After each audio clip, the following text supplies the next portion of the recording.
Hay un pensamiento en la palabra de Dios, en el libro de los Hechos, en el capítulo 17. Hechos de los Apóstoles, capítulo 17, el versículo número 30. Hechos 17, 30. Dice la palabra de Dios, Hechos de los Apóstoles, capítulo 17, versículo número 30. Pero Dios, habiendo pasado por alto los tiempos de esta ignorancia, ahora manda a todos los hombres en todo lugar que se arrepientan. ¿Qué les parece si nos colocamos en pie y oramos? Querido Padre Celestial, gracias por la oportunidad de reunirnos en este lugar para estudiar su palabra. Señor, gracias por la compañía de los ángeles, gracias por la presencia del Espíritu Santo. Padre, gracias por los amigos y amigas presentes, los hermanos y hermanas que nos acompañan, pero también gracias por aquellos y aquellas que siguen esta programación a través de la radio, la internet o la televisión. Que ellos y ellas también sean bendecidos en esta hora. Querido Dios, rogamos en este momento que el Espíritu Santo nos traiga palabra de vida para la vida eterna. Que no recibamos palabra de un hombre, pero la palabra de Jehová, que vive y permanece para siempre. Háblenos Dios, habilítenos y prepárenos para recibir su verdad. Lo pedimos en el nombre de Jesús. Amén. Esta serie, Transformados por su Espíritu, es una serie muy extensa. La base de la serie es una palabra, la palabra es arrepentimiento. Cuando usted estudia la Biblia, en el Nuevo Testamento, y estudia lo que fue el trabajo de Juan el Bautista, descubre, San Mateo capítulo 3, versículo 1 y 2, que la frase clave de Juan el Bautista fue, arrepentíos porque el reino de los cielos se ha acercado. Cuando estudia el ministerio de Pedro, descubre la misma palabra. Arrepentíos y bautícese cada uno de vosotros en el nombre de Jesucristo para perdón de los pecados y recibiréis el don del Espíritu Santo. Y cuando Pablo comienza a predicar, Hechos capítulo 17, versículo 30, dice, Dios manda a todos los hombres en todo lugar que se arrepientan. Marcos 6:12 dice que los discípulos también anunciaban el asunto del arrepentimiento. La palabra clave de la Biblia, arrepentimiento. La palabra clave del plan de salvación, arrepentimiento. La palabra clave para entrar al cielo, arrepentimiento. Entender el arrepentimiento, comprender el valor del arrepentimiento. Ser una persona arrepentida significa que usted es una persona convertida. Una persona nacida de nuevo. Jesucristo le dijo a Nicodemo, si no nace de agua y del Espíritu, no puede entrar en el reino de los cielos. Si no nace de nuevo, no puede entrar en el reino de los cielos. No importa cuán religioso usted sea, si usted no es una persona nacida de nuevo, no puede entrar en el reino de los cielos. Pablo dice en 2 Corintios 5:17, de modo que si alguno está en Cristo, ¿qué dice la Biblia? Nueva criatura es, las cosas viejas pasaron y aquí todas son hechas nuevas. De manera que la palabra arrepentimiento es el centro de la predicación de Juan el Bautista, de la predicación de Jesús, de la predicación de Pedro, de la predicación de Pablo y de la predicación de los apóstoles. Por tanto, es el centro de la predicación del plan de salvación. Por eso, transformados por su Espíritu significa que se produce un cambio. El verbo metamorfo, transformado, significa que hay un cambio, pero un cambio permanente. La palabra metamorfosis significa que una oruga, un gusano, se convierte en una mariposa, pero la mariposa no vuelve a ser gusano, siempre sigue siendo mariposa. Cuando Cristo, ¿sí o no? Cuando Cristo cambia un corazón, lo hace completamente. Dios no hace obras a media. Gabriel dijo en el libro de Lucas capítulo 1 versículo 37, porque para Dios nada es imposible. ¿Es cierto o no lo es? ¿Es cierto o no lo es? ¿Recuerdan aquel hombre que tenía un hijo endemoniado en el momento que Cristo estaba arriba en el monte con Pedro, Juan y Jacobo? Y que a la mañana siguiente cuando bajó del monte los discípulos no habían podido sacar ese demonio. ¿Se acuerdan o no se acuerdan? ¿Se acuerdan o no se acuerdan? Cuando Jesús llegó, preguntó, ¿qué discuten con los discípulos? Y entonces el papá del niño dijo, traje a ti mi hijo, pero tus discípulos no pudieron sacarle ese demonio. Y entonces Cristo hizo algunos comentarios fuertes. Y el hombre le dijo, pero si tú puedes ayudarnos, por favor, si tú puedes hacer algo, ayúdanos. Y Cristo le dijo, al que cree, todo le es posible. Ahí está la clave. Si usted no cree, entonces nada es posible. Porque dice la Biblia, Hebreos 11:6, pero sin fe es imposible agradar a Dios, porque es necesario que el que se acerca a Dios crea que Él existe y es galardonador de los que le buscan. La clave del arrepentimiento es la fe. Durante esta semana, si Dios quiere, trabajaremos con un grupo de personas que tienen que ver con un equipo de identidades o instituciones que la Biblia identifica como enemigos de Dios. Cuando usted estudia la Biblia, descubre que la maldad es enemiga de Dios. Descubre que la muerte es enemiga de Dios.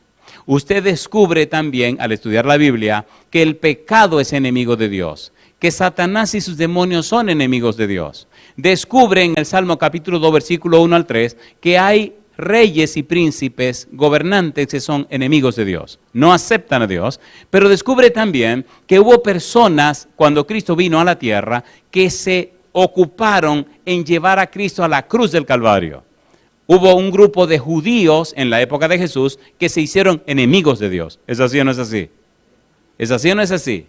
Y en Romanos 5:9 dice que el hombre es enemigo de Dios cuando no tiene a Cristo Jesús.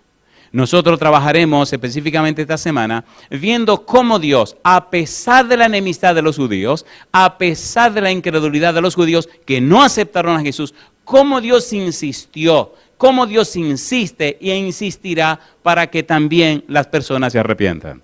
A pesar de la incredulidad, cómo Dios extiende su misericordia para que la persona reciba el don del arrepentimiento. Y yo pregunto, ¿necesitamos el arrepentimiento para entrar al cielo, sí o no? La Biblia dice que es imprescindible. Por eso la serie Transformados por su Espíritu se ha hecho bien extensa, bastante extensa, y aquí vamos a trabajar con cosas que no se han visto en ningún otro lugar. De hecho, ahora debemos poner la mesa. Número 1, la Biblia nos plantea en forma bien clara que el mayor empeño de Dios es salvar a los seres humanos. Y Dios ha decidido revelarse a los seres humanos. Número 1, los teólogos nos hablan de una revelación general.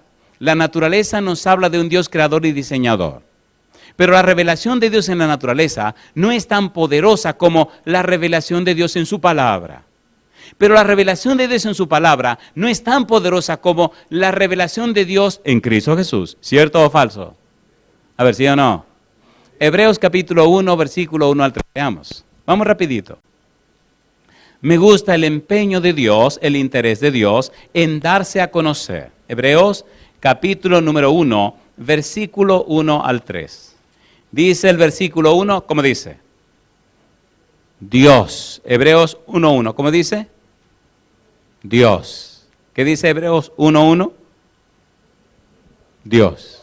¿Cómo dice? Dios. Dice Dios, coma. Habiendo hablado, ¿cómo dice? Muchas veces y de muchas maneras en otro tiempo a los padres por los profetas, en estos postreros días nos ha hablado por el Hijo, a quien constituyó heredero de todo y por quien asimismo hizo el universo, el cual, siendo el resplandor de su gloria y la imagen misma de su sustancia, y quien sustenta todas las cosas con la palabra de su poder, habiendo efectuado la purificación de nuestros pecados por medio de sí mismo, se sentó a la diestra de la majestad en las alturas. Y yo le pregunto a usted, ¿es Cristo un hecho histórico, sí o no? ¿Existió Cristo, sí o no? Sí, Señor. Ahora, ¿quién era Cristo? ¿Quién era ese ser, ese personaje llamado Jesucristo? Primera de Timoteo capítulo 3, versículo 16. Pablo hace una descripción resumida y al punto de quién era Cristo. Primera de Timoteo capítulo 3, versículo 16. Estamos poniendo la mesa. ¿Cómo dice el verso 16? Dice el versículo 16, e indiscutiblemente grande es, ¿qué cosa? El misterio de la piedad. ¿Y qué dice ahora? Dios fue manifestado en carne, justificado en el Espíritu, visto de los ángeles, predicado a los gentiles, creído en el mundo, recibido arriba, como dice, en gloria. Mi pregunta, ¿era Cristo Emmanuel, Dios con nosotros, sí o no? ¿Sí o no? ¿Se hizo carne Dios? Sí, Señor. Así que la mejor revelación que tenemos de Dios es Cristo Jesús. Y yo digo, alabado sea el nombre de Dios. ¿Por qué es tan importante esto? Cuando Cristo fue bautizado, le dijo a Juan el Bautista, deja ahora, porque así conviene que cumplamos toda justicia. Y entonces Juan lo bautizó. ¿Qué significa eso? Significa que Cristo nos da el ejemplo de lo que nosotros debemos ser. San Juan 13:15 dice, porque ejemplo os he dado, para que como yo os he hecho, vosotros también hagáis. Mi pregunta, ¿nos ha dado Dios ejemplo? La idea de transformados por su Espíritu es comprender el valor de la palabra arrepentimiento. Trabajemos un momentito con la palabra arrepentimiento. Estamos haciendo un repaso de temas anteriores por amor a ustedes, para entonces continuar con la serie de esta semana. La palabra arrepentimiento significa cambio de la mente. ¿Qué significa arrepentimiento? Cambio de la mente. Una persona arrepentida, lo que la Biblia significa es que tiene un cambio en sus estructuras mentales, un cambio en sus procesos mentales, un cambio en su mente. Cuando el Espíritu Santo viene a la vida de una persona, la transforma. Miren 2 Corintios 3:18 y miren cómo lo hace el Espíritu Santo. Miren qué cosa linda. 2 Corintios 3:18 es un proceso que va en crecimiento. El Espíritu cambia y transforma la mente de la persona. Y mire usted qué hermosura hace en la persona porque le da una nueva mente. Y el Espíritu dice el apóstol Pablo que le da la mente de Cristo. 2 Corintios 3:18. ¿Cómo dice el versículo 18? Por tanto, nosotros todos, mirando a cara descubierta como en un espejo la gloria del Señor, ¿qué dice ahora? Somos transformados, ¿cómo dice? De gloria en gloria, en la misma imagen, como por el Espíritu del Señor. Alabado sea el nombre de Dios. ¿Qué significa eso? Que los arrepentidos son personas que van siendo cambiadas y transformadas por el poder del Espíritu Santo. ¿Tiene Dios poder para cambiar a la gente? Y ese proceso es imprescindible, es necesario, es de vida o muerte, porque Cristo dijo que el que no nace de nuevo no puede entrar en el reino de los cielos. Y yo le pregunto, ¿tiene Dios poder para cambiar la vida de la gente? ¿Tiene poder o no tiene poder? ¿Murió Lázaro o no murió? ¿Cuántos días tenía Lázaro muerto? 4. Un hombre, una persona de 4 días muerto, ¿está feo o no está feo? ¿Lo resucitó Jesús? A ver, ¿sí o no? Entonces Cristo tiene poder para transformar la vida tuya y transformar la vida mía. Millones de seres humanos han sido transformados por el poder del Espíritu Santo. Y esa es la clave de transformados por su Espíritu.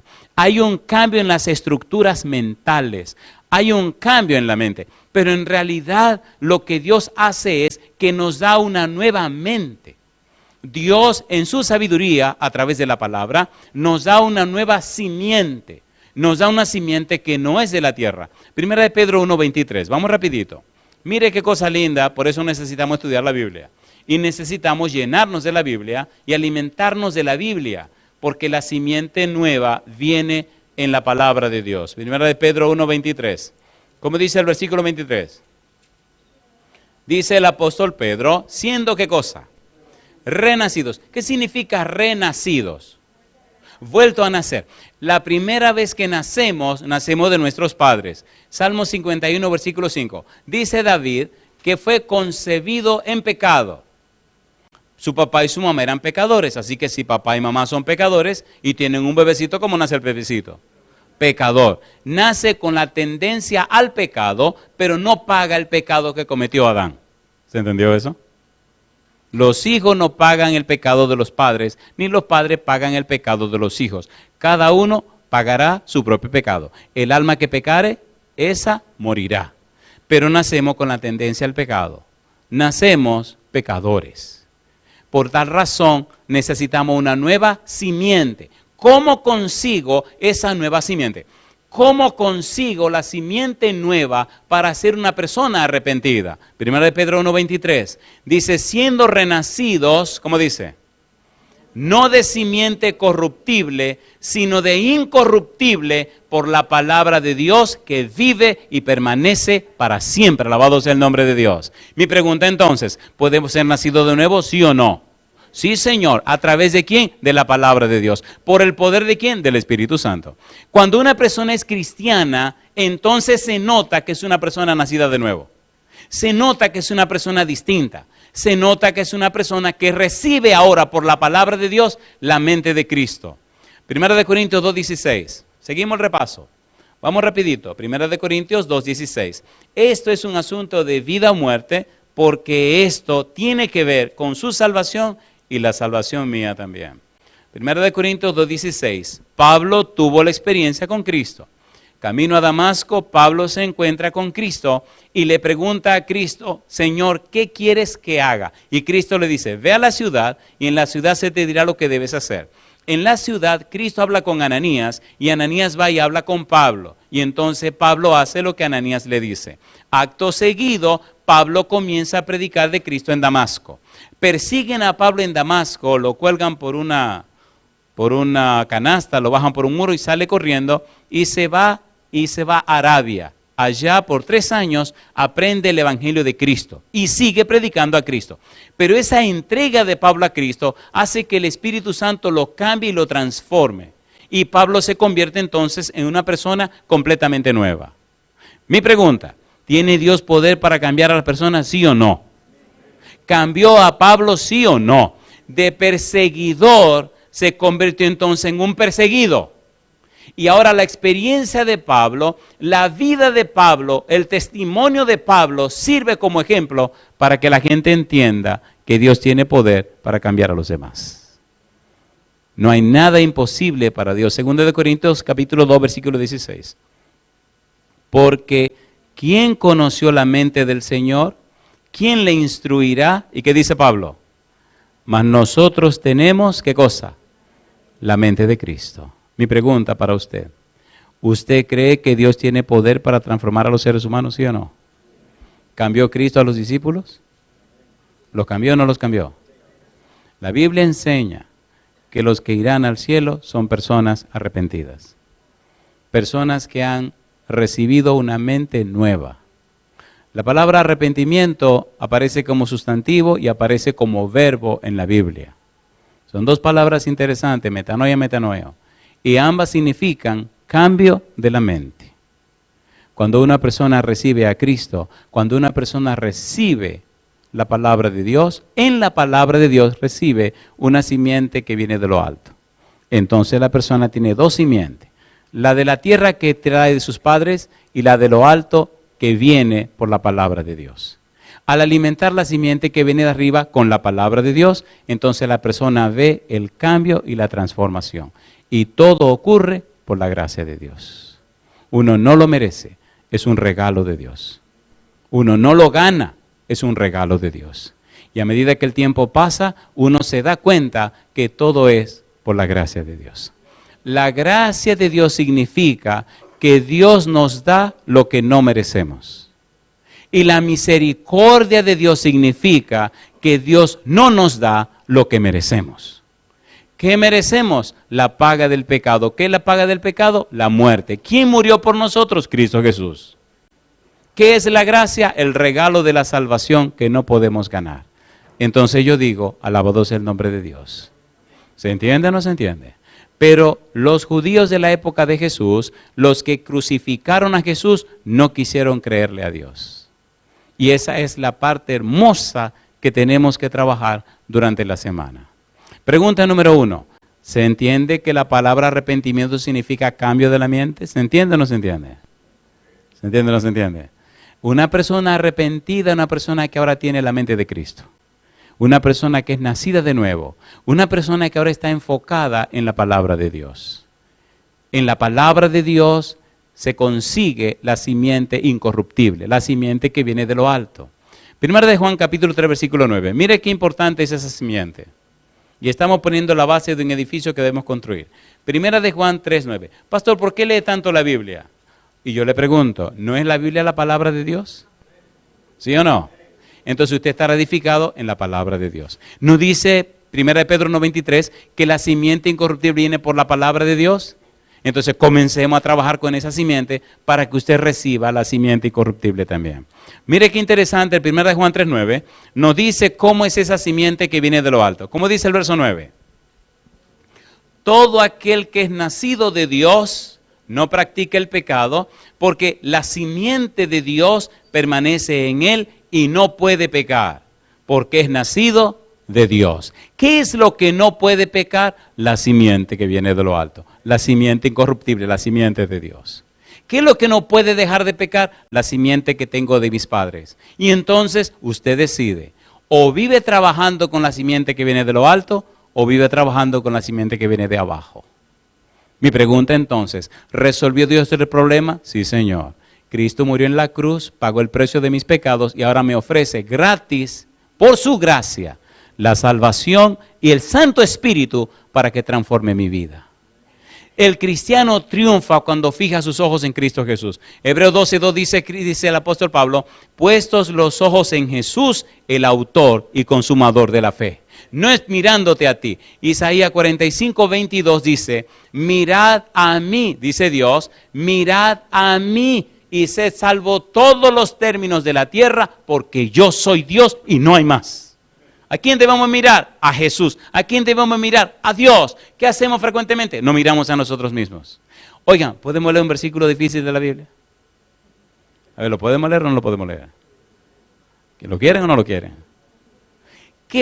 ¿Lo quieren o no lo quieren?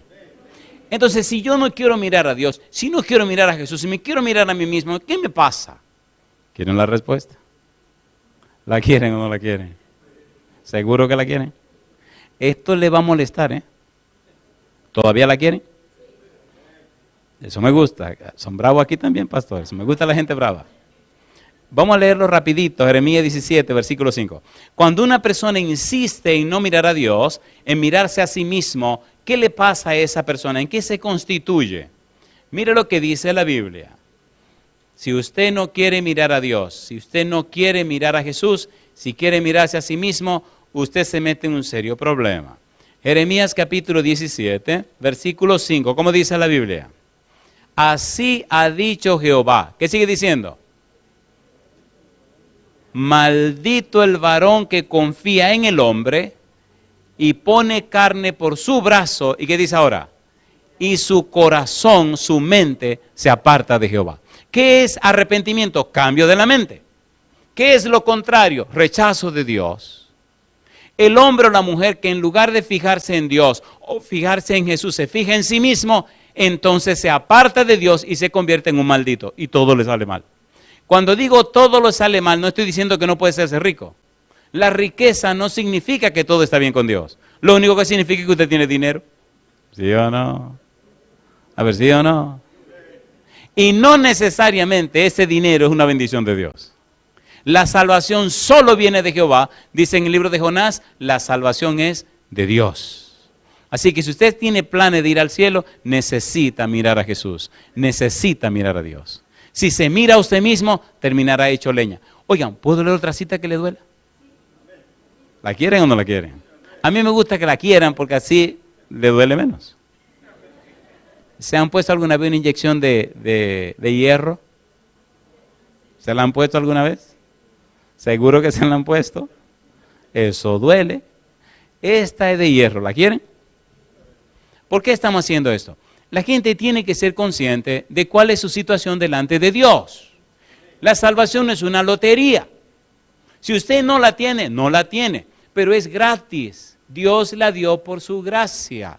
Usted no la tiene que comprar, pero Dios es Dios y se respeta bastante. No la anda tirando por la calle. La salvación es un principio, porque la salvación es una persona, se llama Cristo Jesús. El mismo Dios dio testimonio acerca de la salvación. En 1 de Juan capítulo 5, versículo 10 al 12, dice clarito, y este es el testimonio, que Dios nos ha dado vida eterna, y esta vida está en su Hijo. El que tiene al Hijo tiene la vida, el que no tiene al Hijo de Dios no tiene la vida. Si Dios da el testimonio, si tiene a Cristo, tiene la vida. Si no lo tiene, no lo tiene. Entonces, tenemos que estar claros. Si no tengo a Cristo, ¿estoy perdido o no? Ahora, ¿cuál es mi final? Bueno, querido, querida, si te está mirando a ti mismo, te hace un maldito de Dios. Segundo, si te sigue mirando a ti mismo, mira cómo será el final de tu vida. Isaías capítulo 50, y ustedes lo quisieron, aquí le va. Isaías capítulo número 50. Isaías capítulo 50, versículo número 10 y 11. ¿Están listos? Dice el profeta, Isaías 50, 10 y 11. ¿Quién hay entre vosotros que teme a Jehová y oye la voz de su siervo? El que anda en tinieblas y carece de luz, ¿qué dice ahora? Confíe en el nombre de Jehová y apóyese, ¿dónde dice? Apóyese en su Dios. Versículo 11. He aquí que todos vosotros encendéis fuego y os rodeáis de teas, de antorchas. Andad a la luz de vuestro fuego y de las teas que encendisteis. ¿Y qué dice Dios? De mi mano os vendrá esto, en dolor seréis sepultados. ¿Qué está diciendo la Biblia? Si tú insistes en fijarte en ti mismo, si insistes en vivir como tú quieres, si insistes en hacer tu propia luz, si insistes en darle sentido a tu vida como tú quieras, te tengo una triste noticia, dice Dios. El final de tu vida será en dolor.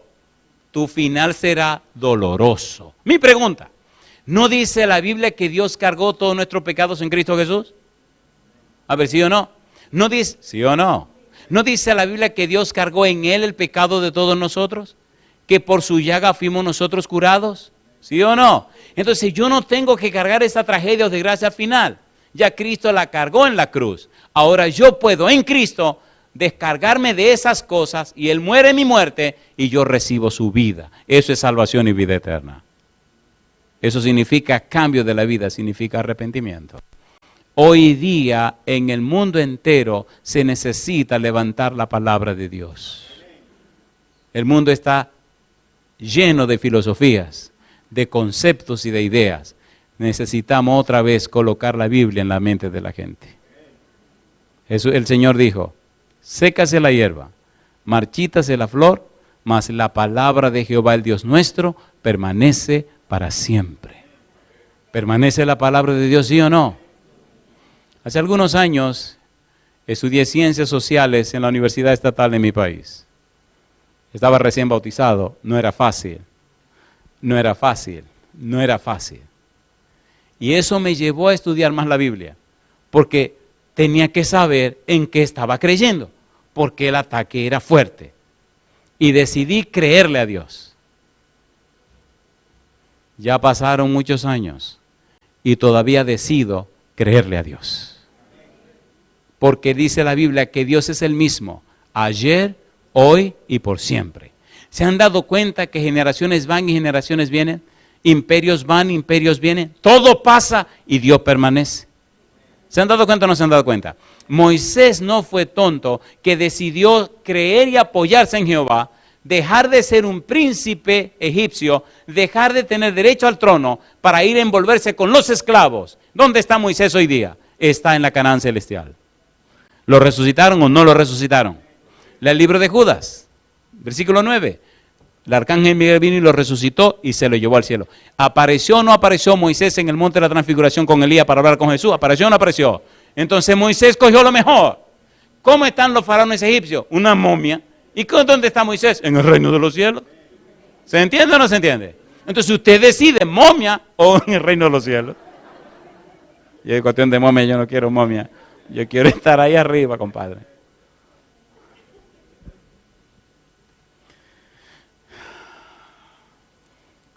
Aprendí en cada rincón de la tierra que a la gente le gusta el chisme. Discúlpenme, aquí tal vez la gente aquí no le gusta, pero por lo menos vamos a poner la mesa y cuando el asunto se ponga más bueno vamos a terminar, porque así usted tiene que venir mañana a comerse los alimentos, porque no puede dejar ahí servido. No sé qué alimento le gusta a usted, pero mire qué sabrosa es la Biblia.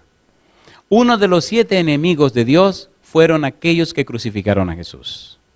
Pero mire todo lo que el Señor hizo. Esto es increíble lo que tenemos que estudiar. todo lo que Jesús hizo, la ciudad donde Cristo vivió. Imaginen por un momento, y vamos a pintar este cuadro, imagínense que en su casa nazca un bebé. Y ese bebé es el Hijo de Dios.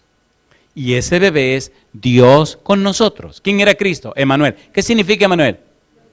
Dios con nosotros. Mi pregunta, ¿Dios se hizo carne, sí o no? ¿Sí o no? ¿Vivió en un hogar? ¿Sí o no? Sí. ¿Tenía hermanos? Sí.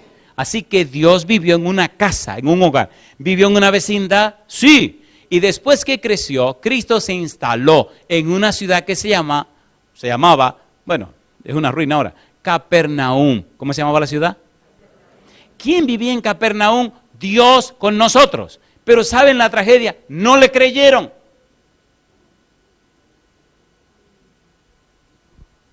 ¿Le parece bien si planteamos el chisme y lo dejamos planteado y lo seguimos mañana? ¿Le parece bien? San Mateo capítulo 11. Vamos rapidito. Recuerde que estamos tocando el tema de estos enemigos de Dios que crucificaron a Jesús. Enemigos de Dios que rechazaron a Jesús. Pero gracias a Dios que Jesús era judío, los discípulos eran judíos, la gente que primero se bautizó eran judíos, así que sí hubo judíos que aceptaron a Jesús. Pero hubo un grupo que no lo quiso aceptar y lo llevó a la cruz. San Mateo capítulo 11, versículo 20 al 24. Como dice Mateo 11, 20 al 24. Ponga cuidado porque estos versículos son muy importantes. Dice el versículo 20, ¿cómo dice? Entonces comenzó a reconvenir a las ciudades en las cuales había hecho muchos de sus milagros, porque no se habían, ¿qué dice ahora? Arrepentido. Mi pregunta, ¿estaba esperando Cristo que la gente se arrepintieran, sí o no? A ver, sí o no. Y hoy dice Pablo que Dios manda a todos los hombres, en todo lugar, y a las mujeres también, que se arrepientan. ¿Es importante el arrepentimiento? Es de vida o muerte. Mire lo que dice Jesús a estas ciudades que no se arrepintieron. Dice el versículo número 21, ay de ti, Corazín, ay de ti, Betsaida, porque si en Tiro y en Sidón se hubieran hecho los milagros que han sido hechos en vosotras, tiempo ha que se hubieran arrepentido con cilicio y en ceniza. Por tanto os digo, ¿quién está hablando? Jesús. Por tanto os digo que en el día del juicio será más tolerable el castigo para Tiro y para Sidón que para vosotras. Y tú, señala ahora Jesús, Capernaum, que eres levantada hasta el cielo, hasta el Hades serás abatida. Porque si en Sodoma se hubieran hecho los milagros que han sido hechos en ti, ¿qué dice ahora? Habría permanecido hasta el día de hoy. Mi pregunta, ¿vivió Jesús en Capernaum, sí o no? ¿Y Cristo es un ser divino, sí o no? Entonces el cielo se mudó a Capernaum. A ti, Capernaum, te levantamos hasta el cielo. Fuiste la morada del ser que siendo Dios se hizo hombre, pero no quiso aceptar a Jesús. Tú que fuiste levantada hasta el cielo, hasta el Hades, serás abatida. Y llama la atención, y déjeme poner esto bien interesante para que nos emocionemos un poquito, entonces cortamos. La ciudad de Capernaum, ¿en dónde estaba ubicada? La provincia se llamaba Galilea, o se llama todavía Galilea, pero estas ciudades, Corazín, esta ciudad de Betsaida, la ciudad de Capernaum y otras ciudades, Macaná y demás, estaban alrededor del lago de Galilea. Capernaum estaba en el centro de los caminos que iban para Damasco, iban para Egipto, para el Mediterráneo. O sea, era un centro clave donde la gente transitaba. Transitaba por placer, transitaba por negocio, transitaba por la razón que fuere. Cristo se ubicó en una ciudad clave para que los que pasaran por allí escucharan el mensaje y lo llevaran a la tierra de cualquier rincón donde ellos vinieran. Era clave ubicarse en ese lugar.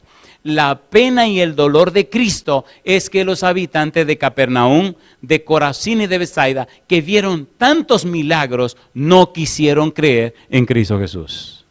El estudio que nosotros debemos hacer es cómo Dios está tan dispuesto a llegar hasta el último momento, hasta lo más profundo, por amor a usted, por amor a mí, para que alcancemos la salvación y la vida eterna. Y yo le pregunto, ¿vale la pena creerle a Dios? A ver, ¿sí o no? La ciudad de Capernaum era un centro comercial. Y en esa ciudad, Cristo hizo tantos milagros como no hizo en ninguna otra ciudad. Leamos, por ejemplo, San Mateo, capítulo número 4, versículo 18 al 22. De allí Cristo consiguió a Pedro, Andrés, Jacobo y Juan. San Mateo, capítulo 4, versículo 18 al 22. ¿Cómo dice el versículo 18? Dice el verso 18, andando Jesús junto al mar de Galilea, vio a dos hermanos, Simón llamado Pedro y Andrés su hermano, que echaban la red en el mar porque eran pescadores. Y les dijo, ¿qué cosa? Venid en pos de mí y os haré pescadores de hombres. Ellos entonces, dejando al instante las redes, le siguieron. Pasando de allí, vio a otros dos hermanos, Jacobo hijo de Zebedeo y Juan su hermano, en la barca con su padre Zebedeo, que remendaban las redes, y los llamó. Y ellos, dejando al instante la barca y a su padre, le siguieron. Mi pregunta para usted, ¿vino Jesús al lago o no vino? Vino. ¿Llamó por nombre a Pedro y a Andrés, sí o no? Los llamó. ¿Llamó a Juan y a Jacobo por nombre, sí o no? Los llamó. ¿Decidieron ellos seguir a Jesús, sí o no? Mi pregunta, ¿eran pescadores o no eran pescadores? ¿Sí o no? ¿Eran hombres comunes y corrientes o no eran hombres comunes y corrientes? A ver, ¿sí o no? Jesús no fue al templo a buscar a los apóstoles. Fue al lago. Fue a la gente común y corriente. Llama la atención que Cristo hizo apóstoles a personas como usted y como yo. No fue a donde los rabinos, no fue a hacer un examen, fue a la calle, fue a buscar gente del pueblo. Hay una palabra clave en hebreo, am haaretz, o gente de la tierra. Y cuando usted mira a los discípulos de Jesús, se da cuenta que el único que tenía grandes calificaciones fue Judas. Y yo no creo que ustedes quieran ser un Judas, ¿verdad que no? Mi pregunta para usted, ¿se imagina que Cristo pase otra vez por acá, por la tierra? Y se acerca al taller suyo y le diga, sígueme. ¿Se acuerdan de Mateo? ¿Se acuerdan de Mateo? ¿Le vi Mateo? ¿Qué trabajaba Mateo? Cobrador de impuestos. ¿Amaban los judíos a los cobradores de impuestos? Lo odiaban. Se convirtió, y los cobradores de impuestos, ¿qué cosa eran? Dígalo sin miedo, eran ladrones. ¿Eran ladrones o no eran ladrones? Oiga, y ahora tenemos un tipo que era ladrón, ahora le llamamos San Mateo. ¿O no? ¿Sí o no? Así que Cristo tiene el poder de cambiar un ladrón en un santo. Nadie se atreve a decirle ladrón Mateo, ¿no? Y cuando usted lee la Biblia, el Nuevo Testamento, ¿cuál es el primer evangelio que aparece? Y dice, Evangelio según San Mateo. ¿Tiene Cristo poder para cambiar? ¿Tiene Cristo poder para cambiarte a ti? ¿Sí o no? Mi pregunta para ti es, ¿te gustaría que Cristo lo hiciera? Entonces ponte en pie conmigo. La relación con Cristo es una relación personal. No es asunto ni de familia, no es asunto ni de iglesia, no es asunto ni de ciudad, ni de país, ni del mundo. Es un asunto personal. Cuando Cristo llamó a Pedro, le dijo, Simón, sígueme. Cuando llamó a Andrés, le dijo, Andrés, sígueme. Cuando llamó a Jacobo, le dijo, Jacobo, sígueme. Y cuando llamó a Juan, le dijo, Juan, sígueme. Y cuando encontró a Mateo, Mateo lo miró y sin decirle nada dice, sígueme. Mateo se levantó y le siguió a Cristo. Y Mateo se emocionó tanto que le hizo una fiestecita en su casa. Y la gente empezó a criticar. Porque es una cosa terrible, la gente vive criticándolo todo, ¿o no? ¿O no? ¿Se acuerdan de Zaqueo? ¿Le llamaría a usted un hijo suyo Zaqueo? ¿Han oído el verbo saquear? Se ve que Zaqueo no era buena cosa, era chiquitito pero era ladrón. Y dice la Biblia que era el jefe de los publicanos, es decir, el jefe de los ladrones. ¿Lo llamó Jesús en el árbol? Zaqueo, baja de ahí, que es necesario que yo pose en tu casa. ¿Fue Cristo a la casa de Zaqueo? ¿Comió en la casa de Zaqueo? ¿Durmió en la casa de Zaqueo? Entonces Cristo quiere ir a la casa tuya también. Recuerde, por favor, esto es un asunto personal. Es un asunto de relacionarse con Dios. Es un asunto de ser un cristiano. Un cristiano es una persona que conoce y ama a Cristo. Un religioso es una persona que se adhiere, que se une a alguna cosa. Cristiano ama y conoce a Cristo. Si usted toma la decisión esta noche de decirle sí a Jesús para que venga a su vida, levante la mano conmigo y terminemos esto con una oración. Oramos. Querido Padre Celestial, levantamos nuestra mano para decirle sí a Jesús. Queremos que Jesús venga a nuestra vida y a nuestra casa. Que el Señor Jesús permanezca con nosotros. Queremos, Dios, que el Espíritu Santo venga y nos transforme. Que el Espíritu Santo nos haga ser personas nacidas de nuevo. Posiblemente, Padre Eterno, alguna persona está mirando la programación en esta hora en cualquier rincón de la tierra. Padre querido, envíe su Espíritu a ese rincón de la tierra para tocar ese corazón y que hoy le dé la bienvenida en su corazón a Cristo Jesús. Como el mensaje a la Odisea, Jesús está a la puerta tocando. Haga posible, Dios, que la puerta de nuestro corazón sea abierta desde adentro para que Cristo entre a nuestra vida, cene con nosotros y nosotros cenemos con Él. Como Zaqueo, estemos dispuestos a abrir la puerta de nuestra casa para que Cristo venga a morar. Como Mateo, lo invitemos a nuestro hogar para hacerle una cena. Como Pedro, como Andrés, como Juan, como Santiago, estemos dispuestos a caminar con Jesús, a vivir con Él, a representarle a Él, a hablar de Él, a enseñarle a Él a otros, para que otros también reciban salvación y vida eterna. Dios, hoy le damos la bienvenida a nuestra vida. Hoy le damos la bienvenida a Jesús a nuestro ser. Hoy le aceptamos como nuestro Señor, nuestro Salvador y nuestro Dueño. Siga con nosotros, Señor, y haga en nosotros su voluntad. Padre, lo pedimos en el nombre de Jesús. Amén, Señor.